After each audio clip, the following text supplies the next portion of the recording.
Let's just hit a few highlights on this syllabus. Of course, I'm sure you understand that you are required to understand all of the items covered in the syllabus, but I want to point out a few biggies. Let's look together. This is our syllabus, and as you know, there is no textbook required for this particular course.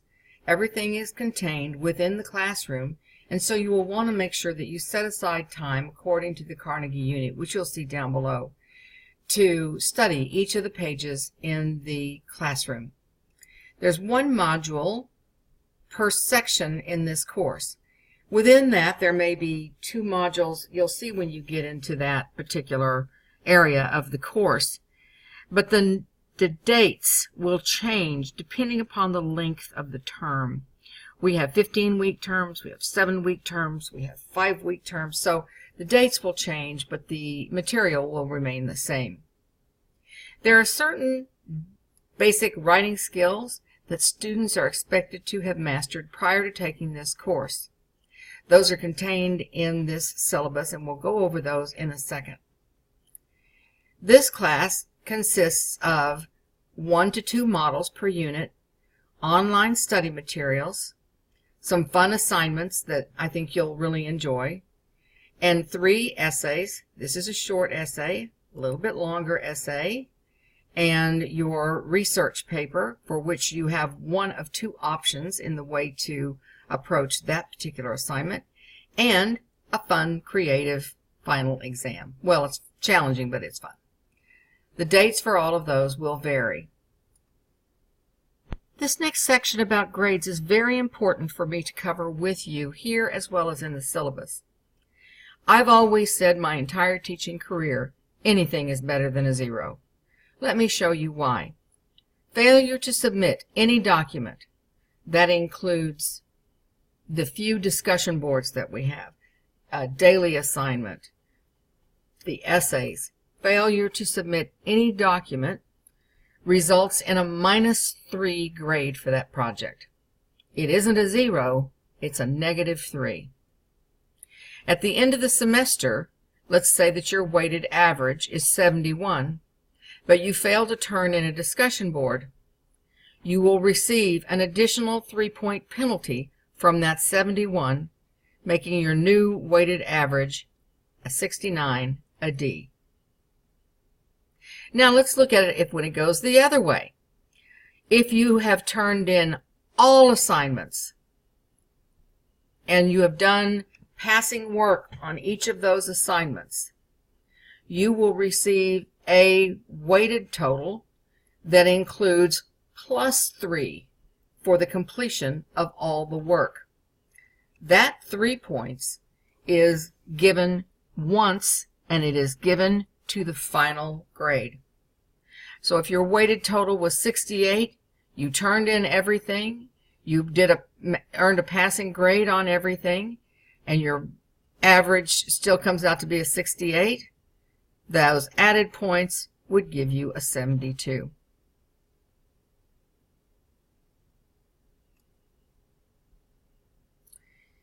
I want to point out a couple of other things real quick. Plagiarism is covered in the Start Here menu, and it's covered in the campus student handbook. It's covered in the Canvas introductory information, and it is covered throughout the campus as well as the district.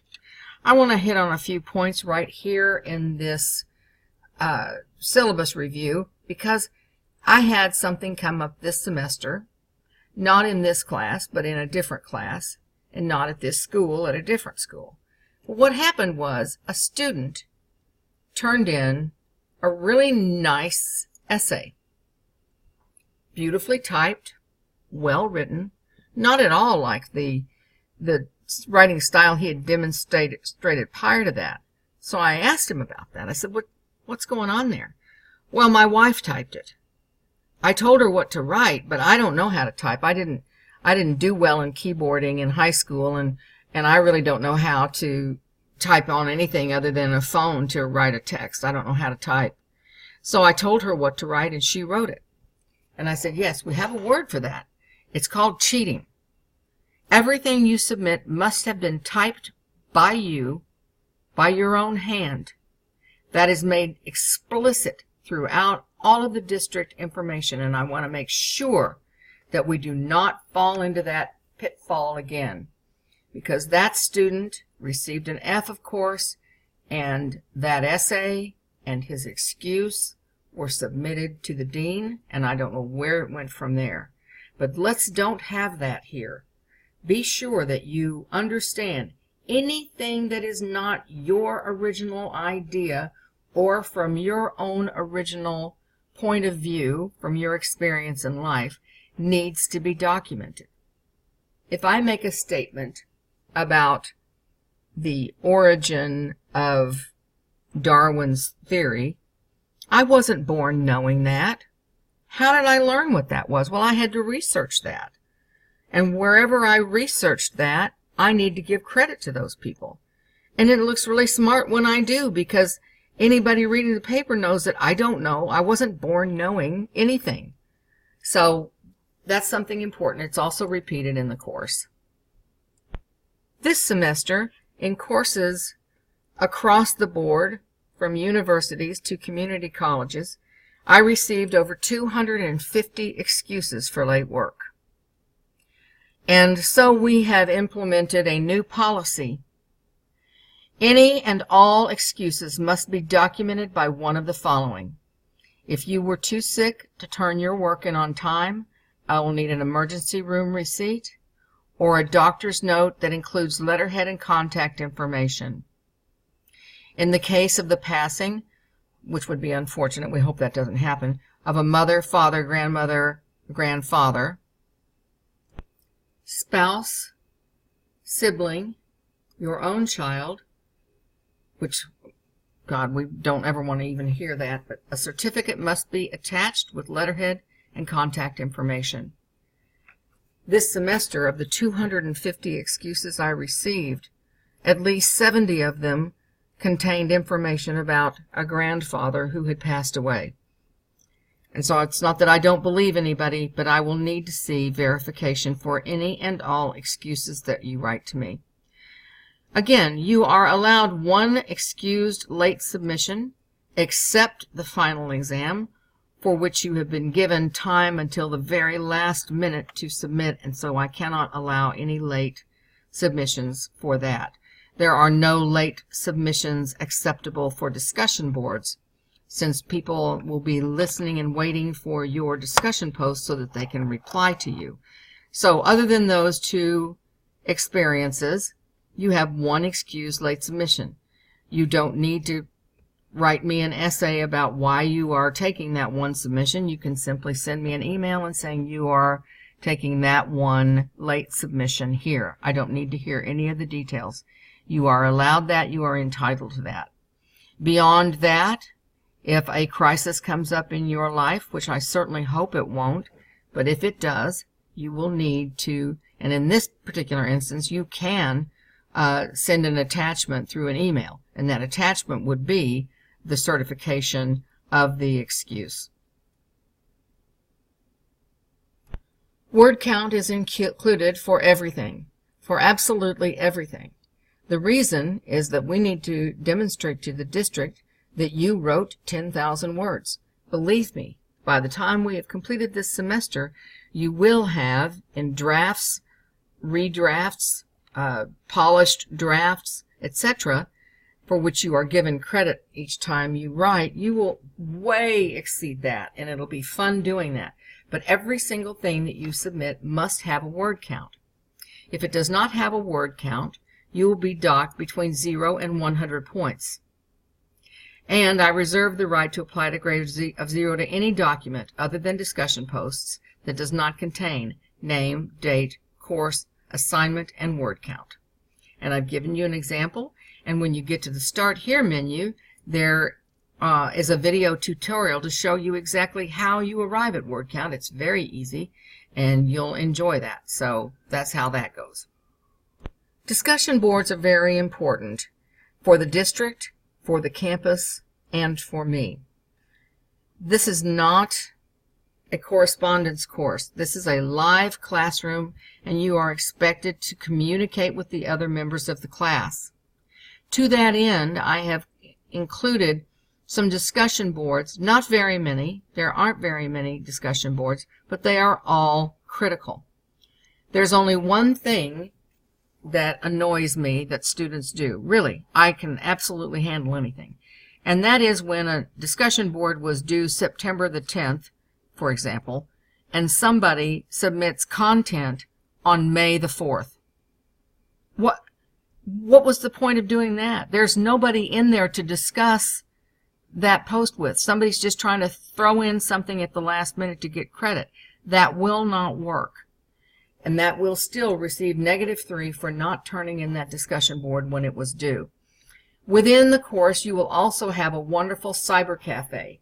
Those will be 4 or 5 people in your little group, and you're going to be working together with that group just in a few discussion posts to share with those students that you have in that particular group.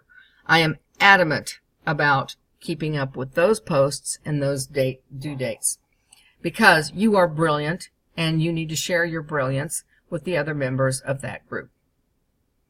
Announcements will be coming in throughout the course. Some announcements are marked reply response required, and that's very easy. You will read the announcement. If there's a little tutorial attached, you'll watch that. Then you just simply scroll down, click reply, and write a little post saying that you read it, that you got it. That's it. So be sure and look out for those in the announcement boards. If you do need to email me about something, preferably about a topic that you are exploring and would like for need to offer some advice, if you need to email me, always email me directly through the course. That will show your campus identification email. Any email that you send to me that's by Yahoo, Gmail, Hotmail, whatever, will reply. It'll automatically kick back. It will not even go to me. It will get an auto reply. I hate it when I get auto replies. Be sure that you always go into your exact email in the course. There's in the navigation tutorial it shows you how to do that. And make your emails very short and succinct. I have received emails that were essay length telling me why they didn't turn an essay in on time. And I just think, you just wrote an essay in this email and you didn't. Anyway, keep them very short and simple and specific. A person wrote me an email and said, I don't know why I got a grade. Well, what grade? Which assignment? So be sure that you're specific, short, sweet, and to the point. On the other hand, if you would like to talk about your topic, tell me what your topic is, the 3 areas that you want to explore within that topic, and ask me a succinct question that I can answer, and I'll be happy to do that. These are those prerequisite skills that were to have been mastered prior to taking this course. These areas are not taught in this class. That doesn't mean that you can't learn whatever skills you need to brush up on. We have a fabulous library. They love to work with students. There are tutorials. There's Grammarly.com. There are 1,000 free resources for you to work on whatever skills you feel like might need a little bit of work. This is that Carnegie Unit that I mentioned to you before, and this is how that breaks down. Now, let me translate this into what do I see in my grade center. From my grade center, I can see by your name, when you access the course, how much time you spent studying the course, and I can actually see activity within that time. So, the idea that one might come in and just log into the course and just leave it logged in all day and thereby show a long time being in the course doesn't work, because as soon as I run an analytical on that, it will show exactly what was taking place during that time. That's not like a Big Brother thing, but it does help that in online courses, it's the only way instructors have of seeing where their students are studying, what actually they are studying, and the details of that. So you want to study this anyway, so please make sure that you go by that. Last point that I'm going to make, and then we'll be all through. Please remember, this is a flexible syllabus, and it is subject to change. So I hope that helps as we go through.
What I hope will be a wonderful and enjoyable semester for you. That concludes this tutorial on the syllabus for English 103.